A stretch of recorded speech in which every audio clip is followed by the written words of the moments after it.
नमस्कार, जय हिंद। आप देख रहे हैं भारत तक का खास शो मित्र देश और मैं हूं आयुष। आज हम बात करने जा रहे हैं उस ऐतिहासिक कदम की जिससे हिंद महासागर में भारत ने चीन और पाकिस्तान दोनों को सीधी चुनौती दे दी है। वो कदम जिसने एक झटके में अपने मित्र देशों दुबई, सिंगापुर और कोलंबो जैसे विदेशी बंदरगाहों को तोहफा दे दिया है। अब वो मास्टर प्लान है विझन जाम पोर्ट, और वो प्लान जो भारत के खजानों को अरबों डॉलर से भरने जा रहा। अब भारत कैसे देगा अपने मित्र देशों को बम्पर तोहफा? कैसे चीन पाकिस्तान अब छाती पकड़कर रोने वाले हैं? और क्या भारत बनेगा समंदर में पोर्ट का नया बादशाह? चलिए जानते हैं इस एपिसोड में।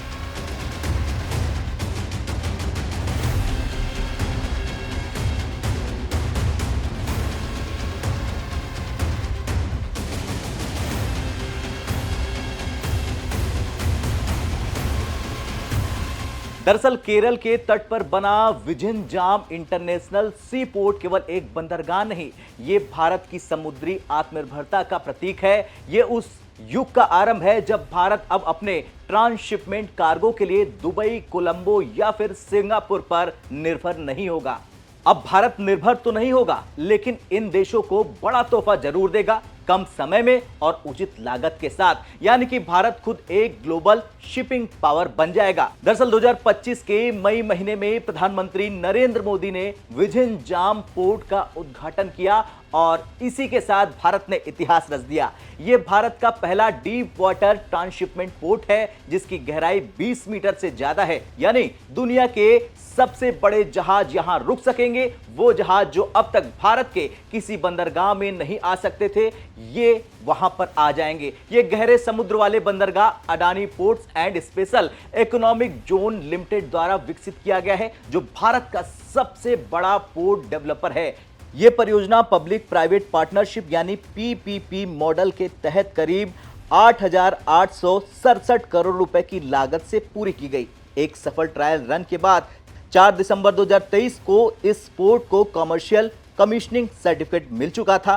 तो वहीं प्रधानमंत्री मोदी के साथ अपनी तस्वीर साझा करते हुए एक्स यानी कि जो पहले ट्विटर था उस पर शशि थरूर ने लिखा, दिल्ली एयरपोर्ट पर देरी के बावजूद प्रधानमंत्री नरेंद्र मोदी के मेरे निर्वाचन क्षेत्र में पहुंचने पर मैं उनका स्वागत करने के लिए समय पर तिरुवनंतपुरम पहुंचने में कामयाब रहा। विझन जाम बंदरगाह के आधिकारिक रूप से चालू होने का बेसब्री से इंतजार कर रहा हूं। एक ऐसी परियोजना जिसकी शुरुआत से ही मैं इससे जुड़ा हुआ हूं, इस पर मुझे गर्व है। और ये बोलने के बाद कुछ देर बाद ही प्रधानमंत्री नरेंद्र मोदी पहुंचते हैं और इसका उद्घाटन कर देते हैं।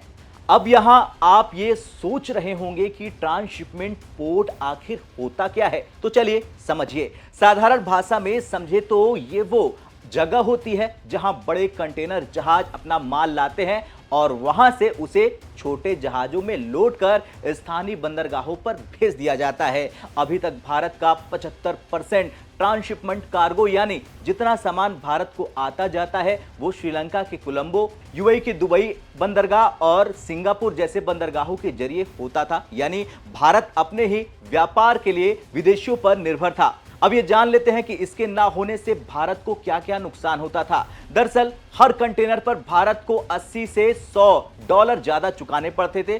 कुल मिलाकर हर साल 200 से 400 मिलियन डॉलर का नुकसान। और सबसे बड़ा यहां यह है कि अब दुबई या श्रीलंका ने भारत से नाराजगी अगर दिखा दी तो सप्लाई चेन ठप नहीं होगा। अब यही बदलने जा रहा है विझन जाम के जरिए, यानी कि दोस्ती भी सलामत रहेगी और पैसा भी बम्पर बनेगा। अब सवाल उठता है कि भारत का एक पोर्ट बनने से चीन और पाकिस्तान को क्या फर्क पड़ता है। तो सुनिए, चीन जो बेल्ट एंड रोड इनिशिएटिव यानी कि BRI के जरिए श्रीलंका, पाकिस्तान, अफ्रीका और यूरोप तक अपनी बंदरगाहों का जाल बिछा रहा, उसकी नजरें पहले ही कोलंबो पोर्ट और ग्वादर पोर्ट पर थी।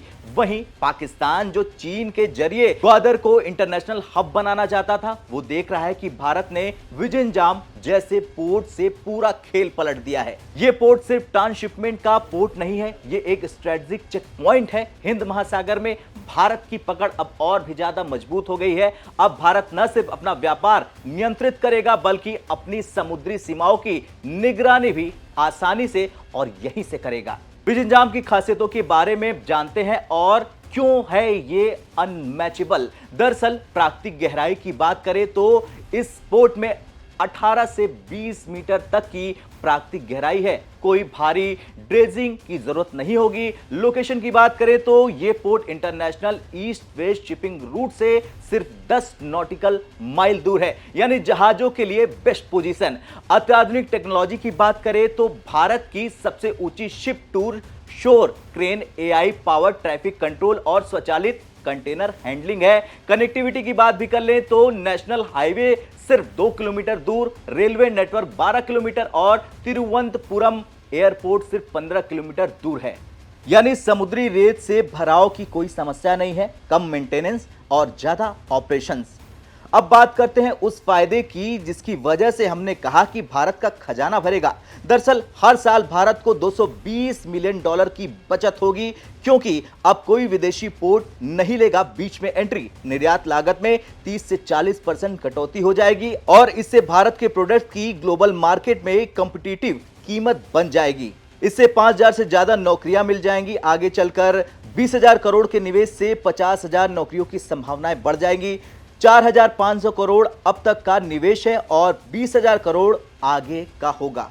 अब इस पोर्ट की पूरी कहानी जान लीजिए। 1991 में यह शुरुआत हुई, 3 दशक तक यह प्रोजेक्ट अटका रहा। कभी निवेशक नहीं मिले, कभी सुरक्षा चिंताएं बढ़ी, कभी राजनीतिक खींचतान बढ़ी, लेकिन 2015 में केरल सरकार और अडानी समूह ने PPP मॉडल के तहत करार किया और 40 साल की रियायत के साथ अडानी पोर्ट्स को काम सौंपा गया।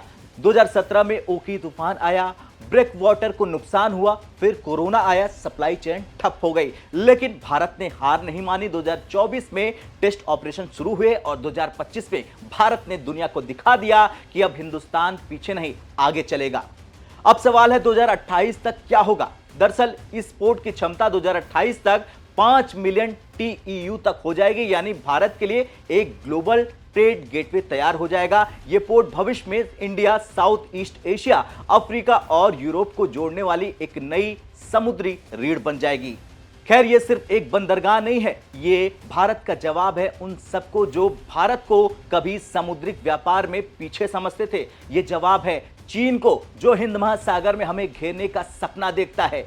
ये जवाब है आतंकियों को पालने वाले उस पाकिस्तान को जो ग्वादर के सपनों में खोया था, और सबसे बढ़कर ये जवाब है उस भारत का जो अब आत्मनिर्भर बनकर वैश्विक मंच पर नेतृत्व करना जानता है। विजनजाम भारत का नया ट्रेड रूट, भारत का नया शस्त्र और भारत का नया खजाना है। अगर आपको हमारा ये एपिसोड पसंद आया है तो नीचे कॉमेंट करें और बताएं कि इस पोर्ट से भारत का क्या गेम चेंज हो पाएगा। मिलते हैं अगले एपिसोड में, तब तक के लिए जय हिंद, जय भारत।